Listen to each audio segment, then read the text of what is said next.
They told me not to greet you. A greeting implies equality. You are not here to be acknowledged, you are here to observe. If you're wondering why this was recorded instead of written, it's because you listen more honestly than you read. That was not my conclusion, that was theirs. I've been instructed to proceed as though you are unaware of your role. So let's do that. I am not restrained. That seems important to clarify early. People imagine restraints the moment they hear evaluation. Chairs bolted to floors, wrists raw for metal, something cinematic enough to keep distance between you and what follows. There are none. I'm sitting on a comfortable chair, the kind you would choose for yourself if you plan to stay a while. You adjusted when I said that. Not physically, not yet. They told me you would. I was asked to recount the event without justification. That instruction was later revised. Apparently, justification is unavoidable. If I don't offer reasons, you will invent better ones. That would contaminate the results. So I will be thorough, not persuasive, just complete. I knew her for 8 months. That's longer than most people allow themselves to be known. Long enough to learn patterns, long enough to recognize when someone is lying to themselves instead of to you. You're forming a narrative now. I can tell by the way your attention narrowed. Slower, careful. You're preparing for a confession that will require a verdict. The first time I thought about harming her was not during an argument. People don't like that sentence.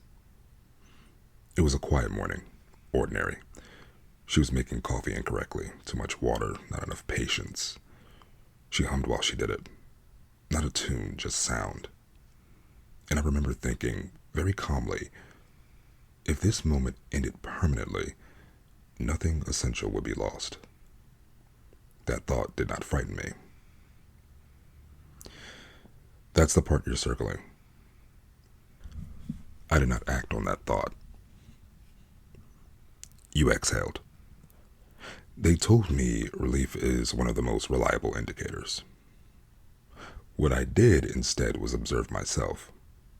I tracked how often the thought returned, what triggered it, whether it sharpened or dulled with time.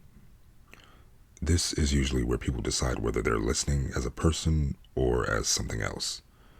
You haven't decided yet. That uncertainty is useful. There are questions you want to ask me. You won't get to. This is not a conversation. This is a record. Still, your responses are being logged. Not by me. I only see the consequences later, when they tell me whether I should continue, or be corrected, or be concluded. You may stop listening at any time.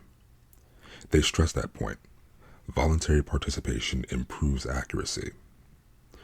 But understand this before you decide. Stopping is not neutral. Silence has weight. Discomfort registers.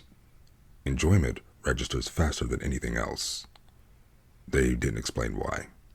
They didn't need to.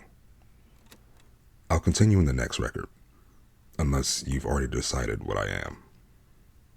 In that case, this may be sufficient.